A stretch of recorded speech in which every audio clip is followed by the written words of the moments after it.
In this video, I'm going to be talking about episodes 3 and 4 of Maul, Shadow Lord. Before I get into each episode, I think a really important thing with the show is that the story is moving forward at a fairly quick pace. There hasn't been a filler episode up to this point, and by the end of these two episodes, it feels like we are obviously pushing the story forward in a big way with how it ended. Obviously, these episodes came out together, so I'm going to speak on them together as a whole like they were one episode. So, in these episodes, we get Maul attempting to connect with Devon, this Jedi, and appeal to her in a way that makes her view Maul as this superior teacher compared to her current master, Daki. You can obviously see there's conflict within Devon. At times it seems like she even agrees with some of the things Maul is saying, even though she doesn't outright say it, but through her expressions and actions, feels like Maul may be getting through to her. There are even times when she attempts to fight Maul that you can see her tap into the dark side a little bit, giving into this anger and rage that she's feeling toward Maul. And what she may not know is that she's doing exactly what he wants her to do, and that's to tap into this, in his mind, untapped potential power that the Jedi are not hiding from her, but aren't allowing her to utilize. Obviously, he feels like he can transform her power in the Force as a Force wielder and teach her and show her things that her current Jedi Master isn't willing and essentially is unable to do. So it's appealing to her. Think about it like this. She's this young Jedi. When Order 66 happens, everything she knows gets destroyed, tossed away. Something that big happening takes a toll on you mentally. You begin to question if what you believed in is what you should be believing in, and I'm sure those questions crossed her mind once the Empire's reign began. The life that she has been living, from what we see even in episode 1, with her trying to scratch and claw for scraps of food and not being able to use her power to impose any sort of authority and stand up for herself and her master, obviously takes a toll too. And Daki is not about that. That's not the Jedi way. That's not how he wants her to do things. He's preaching patience, and Maul is pretty much all about action and taking control of your own destiny instead of waiting for it. Obviously, Maul would rather have her take it. So in episode 3, really, you see Maul toying with her in a way, trying to dive into her mind and get her to think about things from this point of view. And from the point of view of any dark side user, he makes a lot of valid points, and even to any Force user, especially for someone like her that is young, impressionable, and moldable in the way that she thinks. Maul is trying to impress upon her, in his eyes, what she should be thinking. And it's working because she is young, and with Order 66 happening, with the Empire, and with the Jedi being killed, all these things are making her question what she's supposed to believe in. And I think he's really catching her at just the right time. And then talking a little bit about their fight, she doesn't pose any threat to Maul. Maul is again testing her. He wants her to utilize this untapped potential of power that the Jedi taught her to suppress. The Jedi don't believe in fighting with emotions like anger, fear, and all that.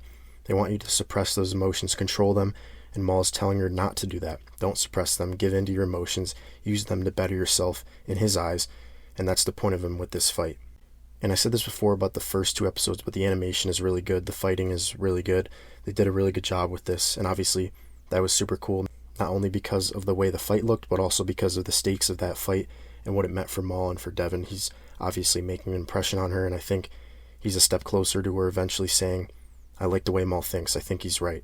Because I don't get the impression that she really cared for the life she was living before or up to this point. From Order 66 happening until now, it seemed like the way she was living life again, like I said, scrapping for food and not being able to do anything about all of the wrongdoing the Empire is causing in the galaxy.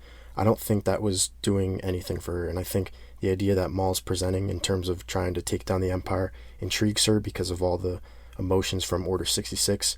I'm sure she saw friends die, maybe friends in the Jedi that even felt like family. And Daki is probably as close to family to her as anyone. He's probably pretty close. But that's what Maul's utilizing, that side of her.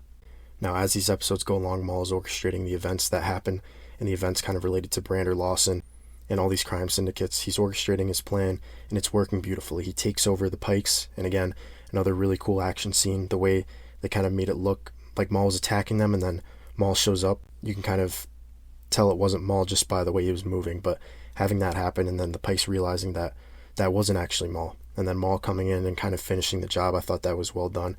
And yeah, super, super cool. Like I said, every part of Maul's plan is happening exactly how he wants it to happen. It seems like he's always a couple steps ahead of each kind of event because he's doing things to make sure that they happen, and then has things ready for when his plan comes to fruition. I think another thing worth pointing out is this fear that Brander Lawson has for the Empire. It seems like he wants nothing to do with the Empire being on this planet, and the show kind of discloses the reasons for that in terms of their control over everything and how his life would change. He wouldn't have as much authority, so in his mind, selfishly, he wouldn't want the Empire there. Now, obviously, the Empire gets called in without his clearance, I guess, and so we'll see how that dynamic between the Empire and him kind of pans out, because Janix is not under Imperial control or really under their jurisdiction in that direct way. You don't have this overarching figure of fear over the planet because there's not really an Empire presence there at all. They're this self-governed planet that's being held together by itself and without the Empire's need, and bringing the Empire in would destroy that completely. And Maul's hands are in all of that in terms of his actions and how he's destabilizing this entire ecosystem that Janix had, or has right now before the Empire gets there. But obviously that would change quickly with the Empire getting involved, which Brander doesn't want to happen because of what I just said. And I'm sure the people on Janix don't either because of that too. Now, talking about this toward the end of episode 4, when Maul and Brander Lawson clash and we get kind of a three-sided battle in a way, and it could end up being 4 with the Empire coming in at the end. At the end of episode 4, we get this battle where Maul kind of leads Brander Lawson to him in his hideout along with Daki and Devon, and so he's doing this because he wants them to get the attention of the Empire, and of course he wants Devon to join him. So he's working kind of 2 things right now. 3, I guess, if you want to include the Empire as well, but Brander Lawson, that whole thing to Maul, it's a very small step for him. They pose no threat, and obviously in episode 4 you can see that they try to attack Maul and the Mandalorians with Maul and his whole group, essentially, and they end up getting away from Brander Lawson. And obviously simultaneously you have Maul fighting both Daki and Devon, and again, really cool lightsaber battle. I was expecting a little more from Daki, but he is really no match for Maul, and obviously neither is Devon, but he's not trying to kill Devon. I don't even think he's trying to kill Daki. I think he's just trying to prove a point to Devon, and this is kind of, I think, the way Maul thinks. If he defeats Daki and proves he's more powerful than him to Devon, then in his eyes, that'll trigger Devon to think, well, I need to learn from him instead of this master, because obviously he's more powerful, he knows more, he can teach me more. But I'm not 100% sure that'll happen at this point in time. She obviously hasn't joined Maul officially, but I wouldn't say that she thinks that way yet. And obviously she still cares for her master, defended him and all of that. And I think that is something really interesting to look at going forward. I think eventually that's what will happen with her. She will end up joining Maul. I just wonder what happens to Daki, whether he, honestly, if I had to make a prediction, I would think he dies to the Inquisitors. I don't think Maul kills him. I think he dies to the Inquisitors, because obviously at the end of the episode, they're on the planet now. I mean, they're right above it. So I honestly think, because we see in the trailer for the stuff we haven't seen yet in the episodes, Devon and Maul are fighting together. There's no Daki fighting in the trailer, so one of 2 things. Devon either joins Maul and leaves Daki, which I don't really see happening. The only way Devon joins Maul right now is if Daki dies. I think the last straw for Devon to end up joining Maul is if the Empire and the Inquisitors kill Daki, and Devon witnesses it all and says, well, Maul's really the only person that I've left to turn to. He seems to be the only one that cares, and he's going to end up being the only one she can turn to, and I think in that way she's going to end up joining Maul and fighting the Empire with him for that reason. So unfortunately I think Daki dies in that way to an Inquisitor, or an even more bold prediction, maybe Maul kills Daki, Devon doesn't know what happened, and Maul kind of breaks the news to her, says, oh, the Empire killed him, but in reality Maul did, just to kind of lure her to him. I think that would be an even more bold way to do things, but I think either way he dies. I don't think he survives much longer.